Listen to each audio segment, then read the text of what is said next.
Rescue, Zen, Repair, have a wonderful day. My name is still Dr. Ben, and today I have something interesting for you. I already announced it in the first video this morning, namely an onboard swap on a MacBook A2141. This is the prepared carrier board, the swap board, so to speak.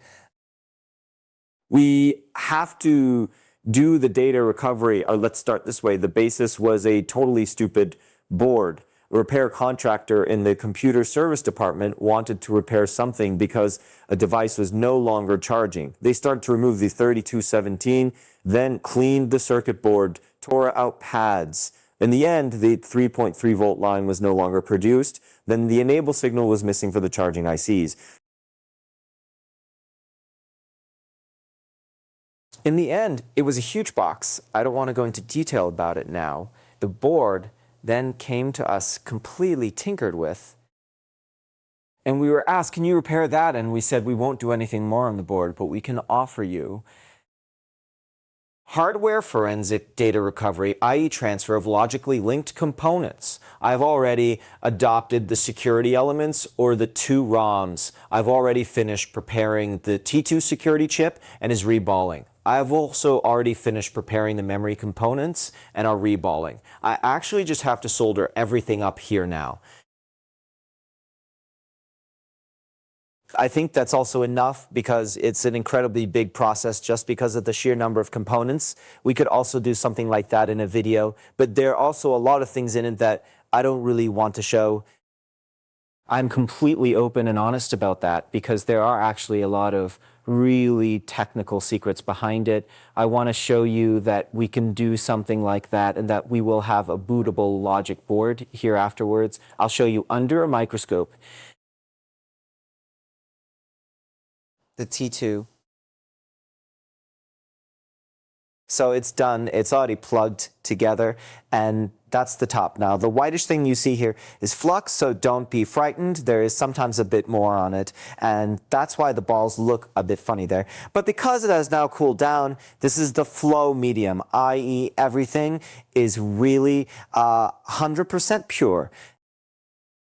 Here was the place where, in the end, the whole thing has to be soldered. We actually start with the T2, which means the T2, and we looked at it again from below because I didn't mark how it was located.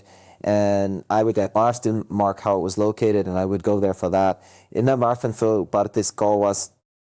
And we still have a few boards here. Let me have a look. That was maybe just a board on which we find a T2 on it, so that we can see that the orientation is 100% correct, that it doesn't slip for us in any way, because if it somehow slips us by one, then that would be pretty stupid.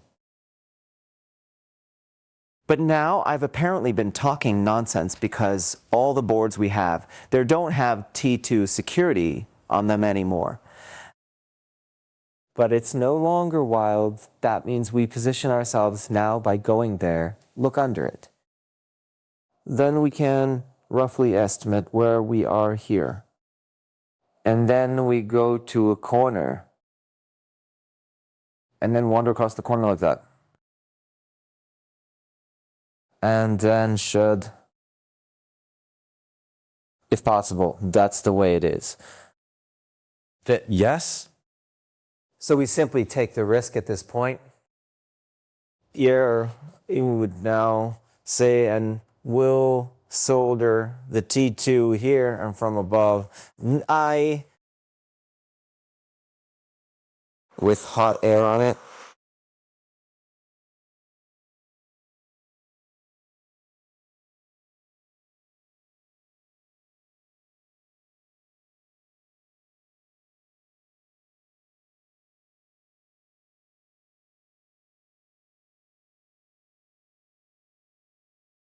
You can see below that the flow is already there.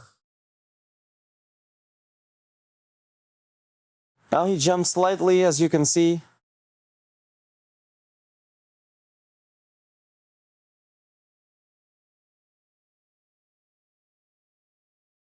Moved slightly. Let's hope that this fits so far.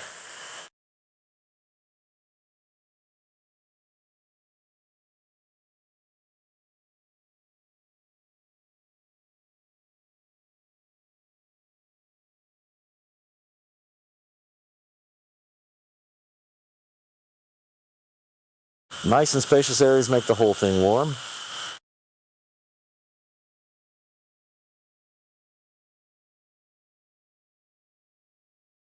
Because this isn't an iPhone CPU, the board is big, the board absorbs a lot of heat.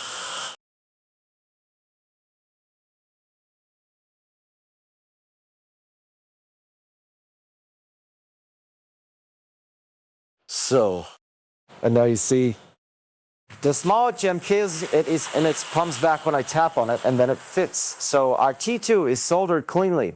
The small jump he made should have been clean. In the very tip, yes, and crosswise. If possible, we'll take a look at it from the side. If possible, we'll take a look at it from the side. Be careful with the bridges. That's also an important thing. This one, so it's a tenth one. With the story, and when we look here now, you see. We can look in right here on the corner. Look, he really jumped to the right position, and we can see the balls cleanly. So that should actually fit at this point. Well, let's get on with it now. And that's as follows. I have removed the memory modules, and they, of course, follow a sequence, and they must also be soldered in the same order. And as much as I can say, of course, accordingly, and I'm just looking for where we started here, and that's what we started here, and that's what we started here with block number 1. Nambash kontos, the symbol somyam that fomas do. And module number 1 belongs here.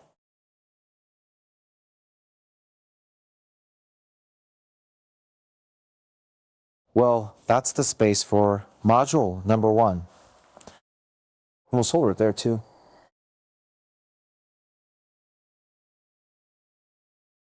Hot air directly from above. I've numbered them for myself so that nothing gets mixed up.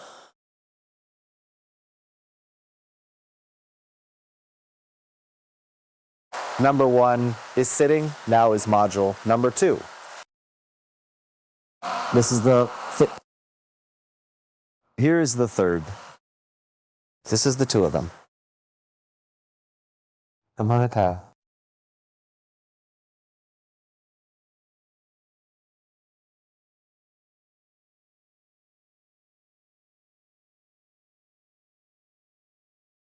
Component 2. Until now. And now we'll see what happens next. Now we have to jump over to the back. On the back of the board, and on the back of the board, we have number 3 at the top. So, and down there. Do we have number 4? Well, number 3? Wait a minute, he's not quite right now. A bit closer here and a bit closer here. Not that he'll shift in any way. He certainly has big points. But still, you don't have to risk anything there.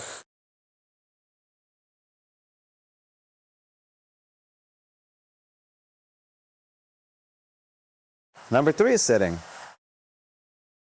Number 4.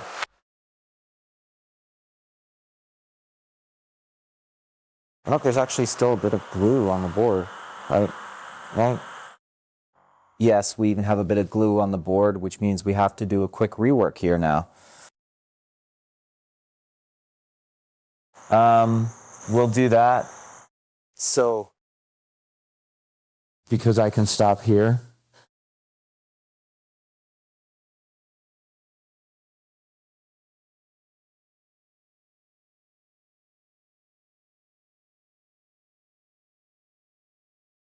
Good. It fits. That's enough already. So again, the number. Over here. A bit further down here.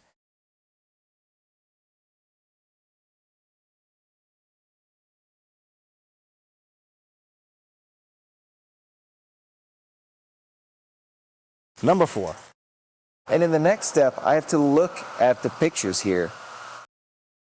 In the next step, number 5 and number 5.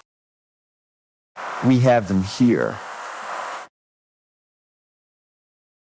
just a minute. Here we have number 5, which means our last. Memory module number 5 is placed on the left side here. Also, there's a thing done it.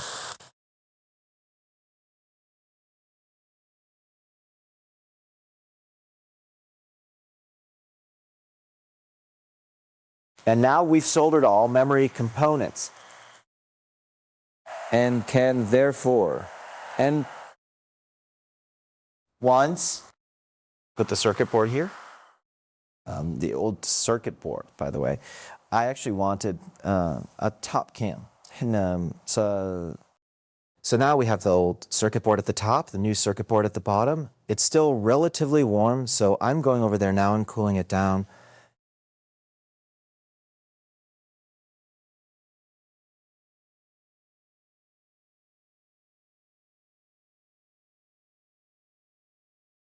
Now, we'll check that for the first time ever.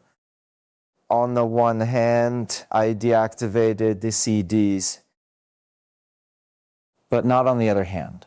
I just need to see where. Because on one page, I have the corresponding ROM. Yes, here we have the ROM. On the other hand, the ROM is missing, and therefore, only one side of the CDs is running here. And the circuit board should be here, though. 20 volts accordingly. Hello, and everything good? I'm on video right now, so don't be surprised. I'll be done soon though, so. And now let's go and see if the circuit board will work. Yes. Well, that means we'll have a look. We're now at 5 volts, and it goes up to 20 volts. That's very, very good, because when we go to 20 volts, everything should be functional. And if you don't solder the T2 properly, I can tell you that it definitely wouldn't have 20 volts here. And the board had previously, the original board, actually stopped boosting to 20 volts.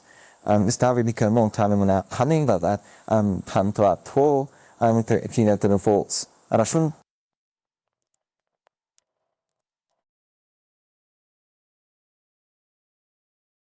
With the Model A2141, it's not nice. Yes, it's really not nice to fuddle it all in there.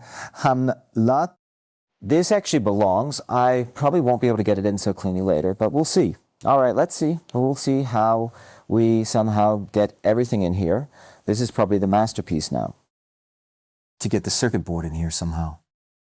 I really don't like doing it. I don't really like doing it, but that's part of it.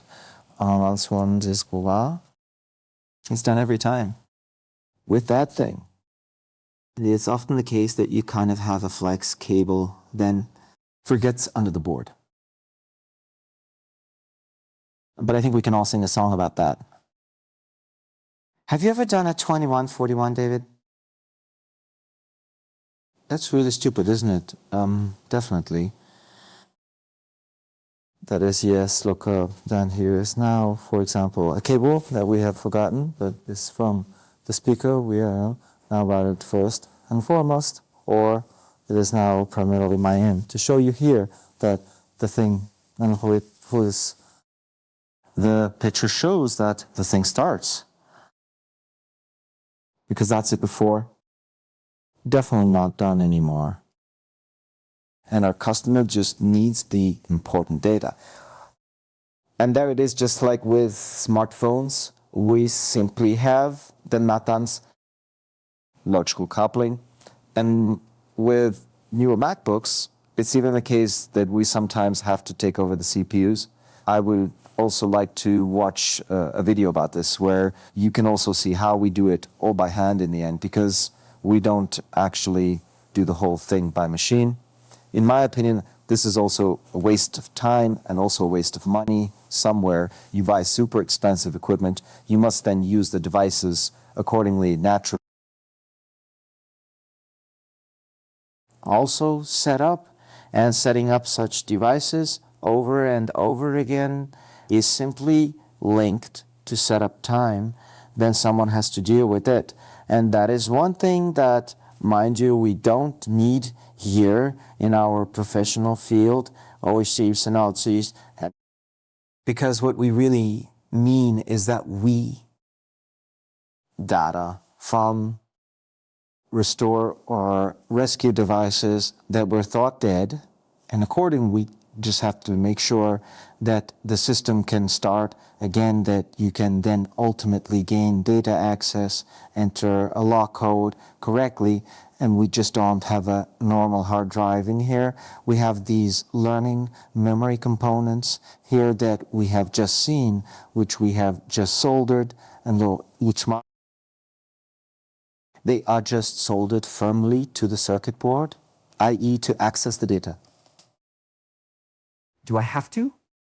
Transplant not only the memory components, but everything that is logically linked to them. And that is simultaneous with a smartphone. You certainly know many of our videos where we ultimately do these transplants on smartphones, especially this morning, 13 mini, for example, but also lots other devices, regardless of whether it's Samsung, Huawei, or something else. You can watch it all here on the channel. And now I almost forgot the most important thing so we could see anything at all, which is the display. The display must, of course, be connected, and now we hope that nothing jumps off there either. Here, too, I have just temporarily attached the plug. I don't know if I'm on the other side, we can have a look, but as far as I can remember, I don't even have the ROM on here, and therefore, yes, I've actually soldered it in the meantime. Okay, we've got a 20-volt booster. Now let's wait a minute. The battery is not connected. It's going to take a short time now. We're cleaning this up. The port is already falling off. Let's have a look. If not, we'll connect the battery right away. Not even if the screen is okay here. In any case, we're already at 20 volts. Well, I might have to revive it again. Yes, because we have it here now. Do you hear it? We have haptic feedback, so now the feedback is gone. Let's get the boost. Listen. Just a minute. All right, I'll turn that off. So we already have the haptic feedback. It may well be that I still have to revive it, i.e. that it's still hanging in DFU. That may well be the case.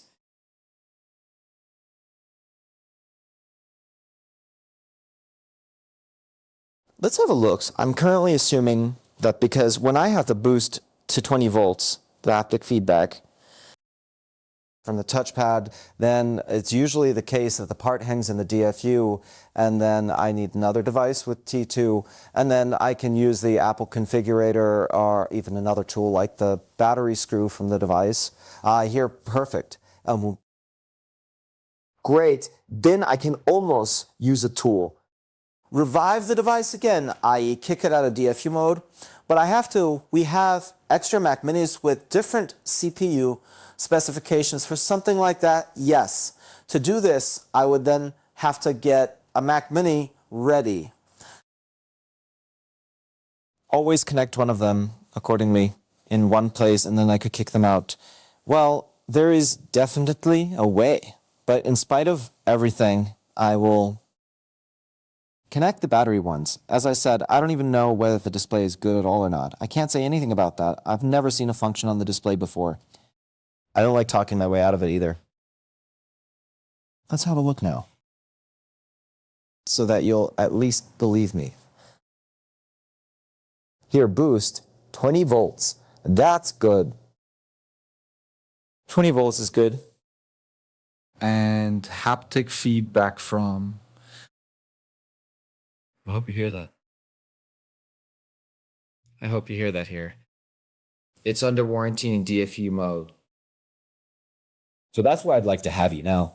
Here he is. Now we have a sound. Then he's not hanging out at DFU. It's great, mega good. So again, really, now let's do this because personal data. Yes, you can even see a name now.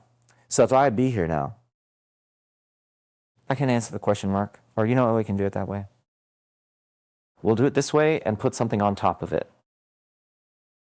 So I'm actually not making this up when you have haptic feedback. Here I have something to think about. If you have haptic feedback, on the touchpad. The thing probably didn't start because the battery wasn't on, then you'll have to wait longer until it starts. But if I have haptic feedback on the touchpad, then it may well be that the thing is still hanging in the DFU just after a transplant, and then you can revive it via the Apple configurator, and then it starts afterwards. All in all, I think it's a great story. You've seen us have made a swap on a MacBook A2141. Also, even though I haven't shown you this in detail with all steps, even though I haven't shown how did I take the T2 down, how did I rework the T2, how did I prepare the whole board, these are all things, and what are the security elements? Yes, these are all things that simply require an incredible amount of know-how, manual skills, and theoretical knowledge, and that is one thing. I really don't want to share them in a YouTube video. I just want to show you here that we can do that, and we are also happy to do that on a current processor with a very current MacBook with a large processor, and there you can see, and I really do that for you. I promise you that manually in a video simply to show what we can do. Yes, with us, it's none assumment. So if you have a defective MacBook, completely damaged, water damage, someone drove over it. Anyway, we are your point of contact. We'll swap the MacBooks for you ourselves. No issue at all. We at RESQ specialize in such things and have, I think, here impressively proven what we can't do. So if you have a device where you need something like that, whether it's a MacBook, laptop, iPhone, Android device, HDD, SSD, whatever, off to resqrepair.com. Click on submit an order, send in your device. My team and I, we're guaranteed to help you, and we will definitely see you again in the next video. Happy holiday tomorrow. The videos are canceled Saturday to Sunday too, which means we'll see you on Monday with a new video. Until then, all the best. Your Dr. Ben. Kiss.